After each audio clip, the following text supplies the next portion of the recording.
Hello everyone, आप सबका स्वागत है मेरे चैनल पे। तो आज हम पढ़ेंगे बुक 1 का चैप्टर 1 हिस्ट्री का हिंदी मीडियम में क्लास 12th का।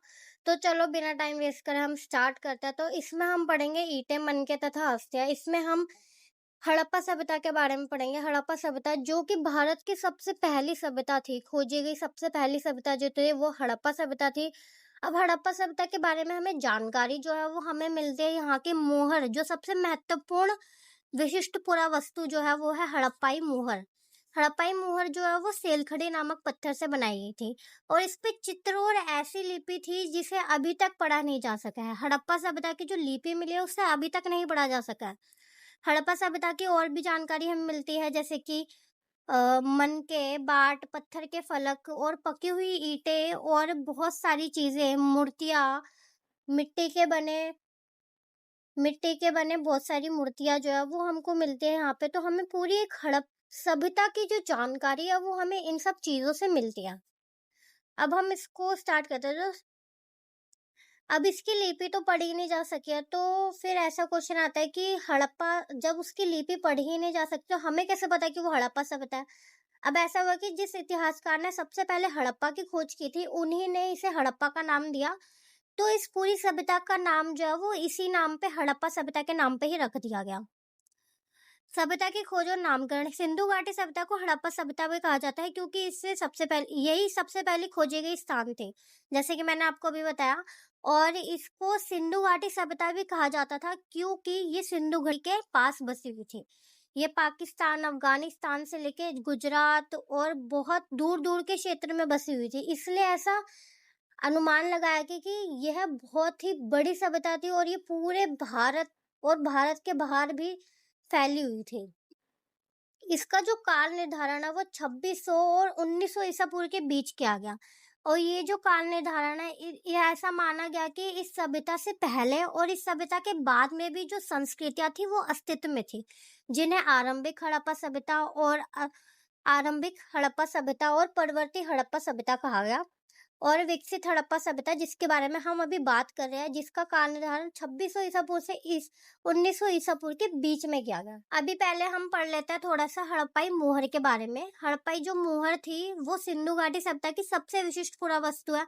हड़प्पा की सबसे विशिष्ट पुरावस्तु जो है वो थी हड़प्पाई मोहर, जिसे सेलखड़ी नामक पत्थर से बनाया गया। सेलखड़ी नामक जो पत्थर था उसमें, जब उससे पत्थर से बनाया जाता था, उसमें जो भी चीज, अगर कुछ भी चीजें अगर लिखी जाती है तो वो आसानी से लिखी जा सकती थी। और इस पे जानवरों के चित्र मिलते हैं हमको और ऐसी लिपि के चित्र मिलते हैं जिसे अभी तक पढ़ा नहीं जा सका है। और हमें उनके आवास, मृदभांड, आभूषण, औजार और बहुत सारी चीजें मिले जिससे हमें इस पूरी सभ्यता के होने का अस्तित्व पता चलता है। अब यहाँ पे निर्वाह के तरीके दिए गए कि जो हड़प्पा सभ्यता में लोग थे वो अपना गुजर बसर कैसे करते थे। वो भी पेड़ पौधों से प्राप्त उत्पाद था, जिनमें मछली भी शामिल है, उनसे वो भोजन करते थे। अनाज के दानों में मिला है गेहूं, जौ, दाल, सफेद चना और तिल, ये सब हमें मिला है अनाज के दाने के रूप में। तो इसका मतलब कि ये सब चीजें वो लोग खाते थे। चावल के जो दाने थे वो अपेक्षाकृत कम पाए गए हैं, परंतु बहुत सारी जगहों पे गेहूं, दाल वगैरह ज्यादा पाई गई है। बाजरे के जो दाने थे वो गुजरात में ज्यादा पाए गए। हड़प्पा सभ्यता से हमें जानवरों की भी हड्डियां मिली, जिनमें भेड़, बकरी, भैंस, सुअर की हड्डियां शामिल है। जानवरों के मांस भी खाते थे, जिनमें मछली और पक्षियों की भी हड्डी मिलती है। कृषि प्रौद्योगिकी। हड़प्पा की मोहर पर वृषभ का रेखांकन मिलता है, जिससे पता चलता है कि खेत जोतने के लिए बैलों का प्रयोग किया जाता था। अब अनाज के दाने के जो कृषि के संकेत मिलते हैं हमको, अनाज के जो दाने मिले उससे भी हमको कृषि के संकेत मिलते हैं। और एक और चीज से हमें कृषि के संकेत मिलते हैं कि हमें पक्की मिट्टी से बने वृषभ की जो मूर्ति है वो हमें मिली है। बैल को वृषभ कहा जाता था पहले। इसकी जो पक्की मिट्टी से बना हुआ हमें मिला है, जिससे हमको की जानकारी मिलती है कि खेत जोतने के लिए इन्हीं का प्रयोग किया जाता था। बलिस्तान और कई क्षेत्र और बनावली मिट्टी के बने हल के प्रतिरूप मिले हैं। और हमें कालीबंगन जो कि राजस्थान में, हमें यहाँ से जुते हुए खेत के साक्ष्य मिले हैं। इन सब से भी हमें कृषि प्रौद्योगिकी की जानकारी मिलती है। खेत में हल रेखाओं के दो समूह एक दूसरे को समकोण पर काटते हैं। ऐसा पता लगता है कि एक ही मौसम में दो अलग अलग फसलें जो थी वो उगाई जाती थी। नगर योजना मोहनजोदड़ो। अब जो मोहनजोदड़ो था, जब हड़प्पा सभ्यता खोजा गया था, पहले तो इसकी स्टार्टिंग से मैं आपको कहानी बताती हूँ कि हड़प्पा सभ्यता जो थी वो पहली खोजी गई स्थल तो था वो, परंतु वो पूरी तरह से नष्ट हो चुका था, जिसकी वजह से हमको हड़प्पा सभ्यता की पूरी जानकारी नहीं मिल पाई। लेकिन बहुत सारे ऐसे क्षेत्र थे जो कि सही सलामत थे, जिससे हमको जानकारी मिलती है। इसे ईंटें चुराने वालों ने बुरी तरह से नष्ट कर दिया था। जब 100 मील लंबी लाहौर और मुल्तान के बीच रेल पटरी बिछाने के लिए ईंटें जो थी वो पर्याप्त नहीं हो पाई थी, तो उन्होंने बोला कि जहां से भी ईंटें मिलती है आप लेकर आ जाओ। तो उन लोगों ने क्या करा कि ईंटें लेने गए, उन्हें हड़प्पा सभ्यता मिला। अब उन्हें ये तो नहीं पता कि यहाँ पे कोई सभ्यता भी बसी हुई थी, तो उन्होंने वही ईंटें उठा उठा कर रेल पटरियों में लगाना शुरू कर दी। अलेक्जेंडर कनिंघम, जो कि भारतीय पुरातात्विक सर्वेक्षण के पहले जनरल थे, उन्हें जब पता चला कि ये एक सभ्यता की ईंटें थी, उसके बाद पता चला कि हड़प्पा सभ्यता जो है वो तो पूरी तरह से अब नष्ट हो चुका है, परंतु मोहनजोदड़ो जो था वो कई बेहतर स्थिति में अभी भी बसा हुआ था। जो मोहनजोदड़ो था वो सबसे प्रसिद्ध पुरास्थल था। इसमें जो बस्तियां थी ना वो दो भागों में विभाजित थे, एक छोटा लेकिन कई ऊंचा। जैसे कि राजा समझ लो, राजा जैसे महल वगैरह में रहते हैं कि उनका जो महल होता है वो छोटा होता है परंतु बहुत ऊंचा बनाया होता है। जैसे कि लोगों के रहने की जगह होगी वो बहुत बड़ा होता है लेकिन वो नीचे की तरफ होता है, परंतु जो राजा के रहने वाला महल होता है वो बहुत ऊंचा होता है।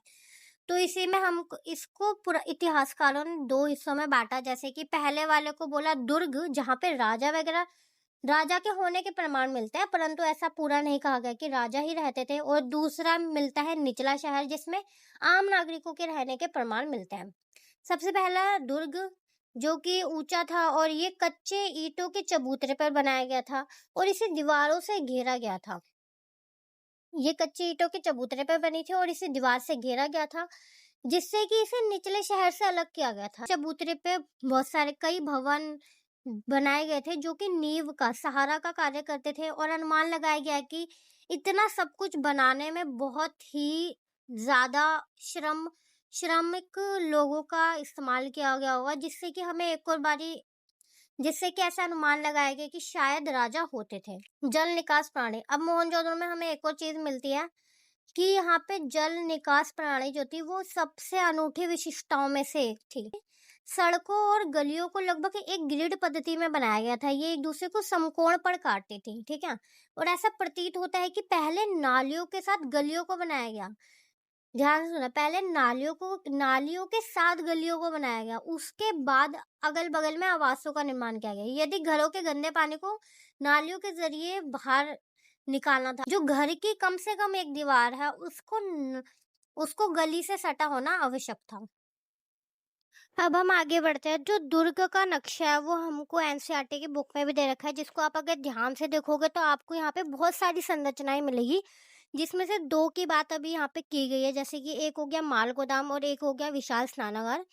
दुर्ग पर हमें मिले हैं जैसे कि माल गोदाम, ये एक विशाल संरचना थी जिसे ईंटों से बनाया गया था और निचला हिस्सा जो था वो ईंटों से बनाया गया था, जबकि जो ऊपरी हिस्सा था वो लकड़ी से बना था, जो कि पहले ही नष्ट हो गया था। दूसरा था विशाल स्नानागार, जो कि आंगन में बनाया गया था और ये एक आयताकार जलाशय था जो चारों ओर से गलियारे से घिरा हुआ था, और इस पे जाने के लिए उत्तरी और दक्षिण भाग में दो सीढ़ियां बनी थी। जो सीढ़ियां थी वो केवल दक्षिणी और उत्तरी भाग में बनी थी, और जलाशय के किनारों पे ईंटों को जमा कर जिप्सम से के गारे का प्रयोग किया गया था, इसे जलबद्ध किया गया था, और इसके तीनों ओर कक्ष बने हुए थे जिसमें एक बड़ा कुआं था। इसी अनुष्ठानिक गतिविधियों से का प्रयोग करने के लिए इस विशाल स्नानागार का प्रयोग शायद किया जाता होगा। शिल्प उत्पादन और मनके। शिल्प उत्पादन का जो सबसे मुख्य केंद्र था वो था चनहुदड़ो। यहाँ मनके बनाना, शंख की कटाई, मुहर बनाना, बाट बनाना मुख्य कार्य था। ये जो चनहुदड़ो था वो केवल 7 हेक्टेयर की बस्ती थी, जहां मोहनजोदड़ो था वो 125 हेक्टेयर की बस्ती थी। और जो चनहुदड़ो था वो तो नदी के किनारे ही बसा हुआ था। के निर्माण में जो सामग्री लगती थे वो यहाँ पे दी गई है, जैसे कि कार्नेलियन, जो कि सुंदर लाल रंग का पत्थर होता था, जैस्पर और सेलखड़ी जैसे कि तांबा, कांसा, सोने जैसी धातुएं, शंख, फ्यांस और पक्की मिट्टी, सभी प्रयोग मनके में बनाने में होता था। कुछ मनके जो होते थे वो 2 या 2 से अधिक पत्थरों को आपस में जोड़ के बनाए जाते थे। कुछ मनकों के अलग-अलग आकार होते हैं, जैसे चक्राकार, बेलन आकार, गोलाकार, ढोलाकार और खंडित। कुछ को उत्कीर्ण या चित्रकारी के माध्यम से सजाया जाता था और कुछ पे रेखाकर उकारे जाते थे। पुरातात्विक खोजें है ना, वो इंगित कैसा करती है कि जो तांबा था वो खेतड़ी राजस्थान के क्षेत्रों ओमान से लाया जाता था। इसको लाया जाता था औजार और बर्तन के निर्माण के लिए लाया जाता था। शंख जो था वो नागेश्वर और बालाकोटा से लाया जाता था। इसे चूड़िया और पच्चीकारी के लिए बनाया जाता था। और लाजवणी जो था वो शोतुगई अफगानिस्तान से लाया जाता था, जो कि नीले रंग का कीमती पत्थर था। सोना जो था वो दक्षिण भारत से लाया जाता था, जो कि आभूषण बनाने के लिए लाया जाता था। मोहरे, लिपि और बाट। मोहरे जो थी वो लंबी दूरी के संपर्कों को सुविधाजनक बनाने के लिए प्रयोग किया जाता था। जैसे कि अगर कोई भी वस्तु थी, उसको पहले अच्छे से बांधा जाता था, उसके बाद जो मिट्टी का गाद लगाया जाता था, उसके ऊपर मोहर को थापा जाता था। अगर मोहर में हल्की सी भी छेड़खानी होती थी तो ऐसा समझ जाया जाता था कि सामान के साथ रास्ते में छेड़खानी हो गया। और अगर ऐसा नहीं होता था, उसको मोहर को लगाया जाता था ताकि लंबी दूरी के जो संपर्क थे उन्हें सुविधाजनक बनाया जा सके। और सामान से भरा जो थैला था उसे एक स्थान से दूसरी स्थान तक भेजा। जो सामान का जो मुख था उसे रस्सी से बांधा जाता था और गांठ पर थोड़ी गीली मिट्टी जमाकर एक और अधिक मोहर से उसे दबाया जाता था अच्छे से। एक लहसुनाई लिपि, जो कि मैंने अब आपको स्टार्टिंग में बताया था कि जो हड़प्पाई लिपि है जिसे आज तक पढ़ा नहीं जा सकता है, यह एक चित्रमय लिपि है और चिन्हों की संख्या इसमें बहुत ही ज्यादा अधिक है। यह जो लिपि थी वो दाई से बाई लिखी जाती है। अब हम बाई से दाई लिखते हैं ना, हम लेफ्ट टू राइट लिखते हैं, वो जो लिपि थी वो राइट टू लेफ्ट लिखी जाती थी। ऐसा अनुमान इसलिए लगाया जाता है क्योंकि बहुत सारे लेखों में ऐसा पाया गया कि जो पहले जहाँ से स्टार्ट किया गया और फिर लास्ट में जगह ना बचने पे शब्दों को छोटा छोटा करके लिख दिया गया। तो ऐसा अनुमान लगाया कि शायद इसे दाई से बाई लिखा जाता था। और ये जो लिपि है इसमें लगभग जो सबसे बड़ा अभिलेख हमें मिला है उसमें 26 चिन्ह मिले हैं और इसे अभी तक पढ़ा नहीं जा सका। 375 से लेकर 400 के बीच हमें इसमें चिन्हों की संख्या मिली है। बाट जो है वो विनिमय विनिमय के लिए बाटों का एक सटीक तंत्र था। ये चर्ट नामक पत्थर से बनाए जाते थे। छोटे बाटों का प्रयोग जो था वो आभूषण और मनकों को तोलने के लिए किया जाता था। और जो धातु से बने औजार के पल्ले भी मिले हैं हमको। इतिहासकार है वो ये पता लगाने के लिए कि किसी सभ्यता के बीच में क्या भेदभाव होता था या कुछ भी होता था, इसके लिए जो पुरातात्विक है वो क्या करते हैं कि वहाँ पे रहने वाले लोगों के बीच सामाजिक और आर्थिक भिन्नताओं का पता लगाता है। इसके लिए वो 2 क्रियाओं का उपयोग करता है, जैसे कि पहली है शवधान और दूसरी वो लोग विलासिता की वस्तु की खोज करता है। पहला है शवधान, जिसमें कि उसमें यह पता लगाते हैं कि जो दफनाने के तरीके थे वो कैसे थे। क्या जो अमीर लोग थे वो अलग तरीके से दफनाते थे या जो गरीब लोग थे वो अलग तरीके से दफनाते थे, कि दोनों हर कोई जो समाज में था वो एक ही तरीके से दफनाता था। अब जो मिस्र की विशाल पिरामिड जिसमें कि हड़प्पा के सभ्यता के समकालीन थे, इसमें पिरामिड शवाधान थे जो बहुत बड़ी मात्रा में धन संपत्ति दफनाई गई थी। अब जो मिस्र, जिसमें कि आप सबको भी पता है कि उसमें मिस्र में पिरामिड की तरह उसको दफनाया जाता था मृत लोगों को, और उसमें बहुत ही बड़ी मात्रा में धन संपत्ति भी दफनाई जाती थी। में मिले शवधान में आमतौर पर मृतकों के गतों में दफनाया गया था और कभी कभी शवधान गर्त की बनावट एक दूसरे से भिन्न होती थी। कईयों की जो चुनाई थी वो ईट की चिनाई होती थी और कई में इससे भी हमको थोड़ी सामाजिक भिन्नताओं के संकेत मिलते हैं। कुछ कब्रों में मृद भाण और आभूषण मिले और ऐसी मान्यता के और संकेत करते हैं कि इन वस्तुओं का मृत्यु उपरांत प्रयोग किया जा सकता है। जो हड़प्पा सभ्यता के निवासी थे वो मृतकों के साथ बहुमूल्य वस्तुएं दफनाने में विश्वास नहीं रखते थे। दूसरी विधि थी विलासिता की वस्तु की खोज करने की, कि वो लोग पता लगाते थे कि क्या कोई ऐसी चीज है जो सिर्फ कुछ लोगों के पास है और कुछ लोगों के पास है ही नहीं। तो इसमें भी ये लोग सामाजिक भिन्नता की पहचान करने की कोशिश करते थे, जिनके लिए उन्होंने, जैसे कि पहले तो सामान्य चीज जो कि हर जगह मौजूद थी, जैसे कि चक्कियां, मृद भाण, सुइयां, छावा आदि, ये सब जो थी वो सामान्य वस्तु थी जो कि हर बस्तियों में पाई गई है।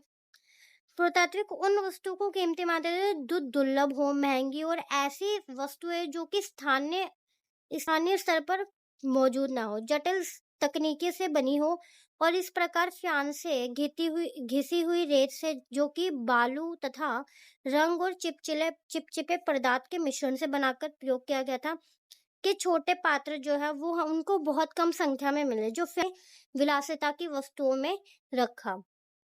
विलासिता की वस्तुएं केवल मोहनजोदड़ो और हड़प्पा जैसे क्षेत्र में ही मिली है हमको। दूसरी चीज जो थी हमको, कि प्राचीन सत्ता, कोई राजा नहीं था। अब ऐसा कुछ लोग बोलते हैं कि राजा थे, कुछ इतिहासकार कहते हैं कि राजा नहीं थे, कुछ इतिहासकार ऐसा बोलते हैं कि शायद 3-4 लोग राजा थे, और कुछ इतिहासकार बोलते हैं कि शायद कोई भी राजा नहीं था और सब लोग जो है वो आपस में एक दूसरे को बराबर मानते थे और एक दूसरे की बातें भी मानते थे। अब इसके जो संकेत है वो बहुत सारे संकेत मिलते हैं, जैसे कि हड़प्पा समाज में जटिल फैसले लेना। अब जो ऐसा माना गया कि जो जटिल फैसले थे, जैसे कि हमने पीछे अभी पढ़ा था कि ईंटें होगी जैसे कि, और जो घर बनाए गए, विशाल स्नानागार बनाए गए, दुर्ग और निचले शहर को जो अलग किया, तो ये सब जो कार्य है, ये लोग एक दूसरे की सहमति से तो कर नहीं सकते, क्योंकि इसमें बहुत सारे श्रम की भी आवश्यकता होती है। तो ऐसा माना गया कि शायद राजा होता था पुरोहित राजा। ये जो पुरोहित राजा है, ये एक मूर्ति जो हड़प्पा सभ्यता से हमको प्राप्त हुई है, उसको पुरोहित राजा का नाम दिया गया है। सभ्यता की खोज कनिंघम का भ्रमण, अलेक्जेंडर कनिंघम के बारे में, जो कि भारतीय पुरातत्व सर्वेक्षण के पहले जनरल थे। अब वो भ्रमित कैसे हो गए जब भारतीय पुरातत्व के सर्वेक्षण के पहले जनरल ने उत्खनन खुदाई जब शुरू की थी, तब क्या होता है कि उनको लिखित स्रोत और कुछ चीजें जो है वो प्राप्त होती है, परंतु वो भ्रमित हो जाता है, क्योंकि जो कनिंघम थे उनकी अधिक रुचि जो थी वो आरंभिक इतिहास, लगभग 6ठी शताब्दी ईसा पूर्व से 4ठी शताब्दी ईसा पूर्व के बाद के कालों से संबंधित थी। आरंभिक वस्तुओं की पहचान के लिए उन्होंने 4ठी से 7वीं शताब्दी ईस्वी के बीच उपमहाद्वीप में आए चीनी बौद्ध तीर्थयात्री द्वारा छोड़े गए वृत्तांतों का प्रयोग किया। अब उन्होंने क्या किया कि जब उनको मोहरे और कुछ चीजें जो थी वो खुदाई के दौरान मिलने लगी, तो उनका ध्यान बिल्कुल भी नहीं गया कि शायद ये कोई सभ्यता थी। उनकी जो अधिक रुचि थी ना, वो ज्यादातर 14वीं शताब्दी ईसा पूर्व से 6ठी शताब्दी ईसा पूर्व के बीच के कालों में थी, तो इसलिए उन्होंने बस उनके जो वृत्तांत थे उसी का प्रयोग किया। कनिंघम ने अपने सर्वेक्षण के दौरान मिले अभिलेख का संग्रह, प्रलेखन और अनुवाद भी किया। उत्खनन के समय वे ऐसी पुरावस्तुओं को खोजने का प्रयास करते थे जो उनके विचार में सांस्कृतिक महत्व की थी।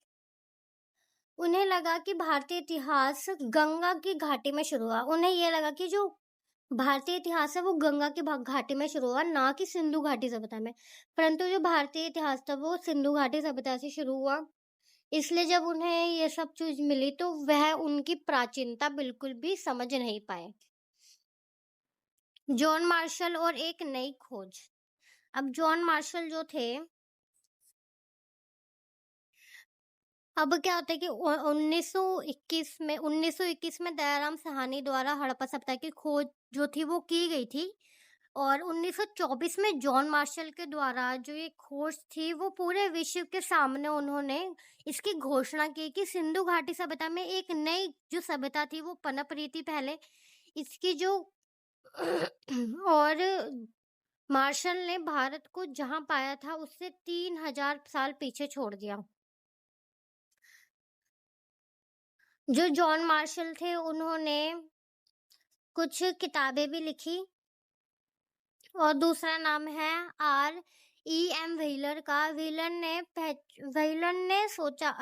ने बोला कि जो भी सर्वेक्षण, जो भी खुदाई वगैरह हो रही है वो बस पर्याप्त नहीं है। उन्होंने पाया कि जो सतरीकरण है उसके महत्व को समझा जाना चाहिए। आरएम व्हीलर जो है वो कहते हैं कि केवल जो खुदाई है वो ही काफी नहीं है। उन्होंने सतीकरण को भी महत्व को समझना चाहा। उन्होंने माना कि इस प्रकार की विकसित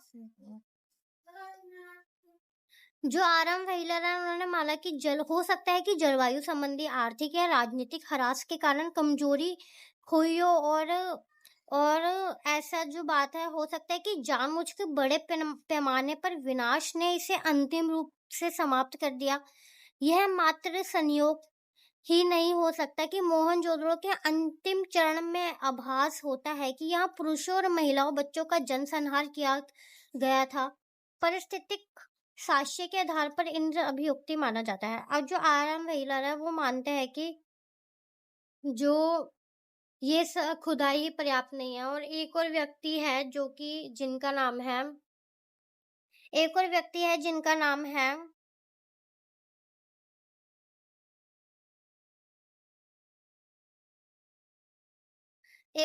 जिनका नाम है जॉर्ज डेल्स, जिन्होंने 1960 के दशक में मोहनजोदड़ो में जनसंहार के साक्ष्यों पर सवाल उठाया था। उन्होंने कहा कि हो सकता है कि ये अत्यंत लापरवाही की वजह से ये सब हुआ हो। शहर के अंतिम काल में विनाश का कोई स्तर नहीं था।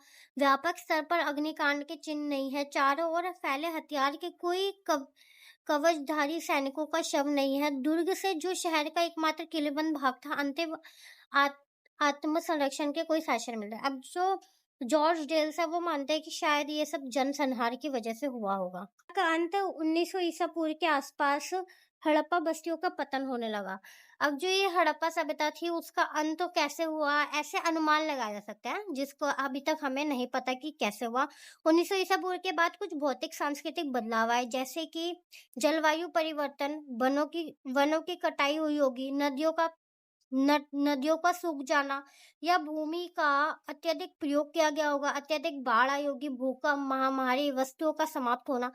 ये सब कुछ कारण है जो कि इतिहासकारों द्वारा लगाए गए कि शायद ये हुआ होगा, इसलिए हड़प्पा सभ्यता का जो अंत है वो हो गया। जैसे कि लंबी दूरी का जो व्यापार है वो शायद समाप्त हो गया होगा। और ये सब जो है वो 1900 ईसा पूर्व के बाद शुरू हुआ। Thank you for watching. और यहीं पे ये चैप्टर पूरा खत्म होता है और इसके जो मेन कीवर्ड्स वगैरह है वो मैं एक दूसरी वीडियो में पढ़ा दूंगी अच्छे से। सो आप बस सब्सक्राइब कर देना एंड लाइक कर देना अगर आपको वीडियो अच्छी लगी हो तो। Thank you.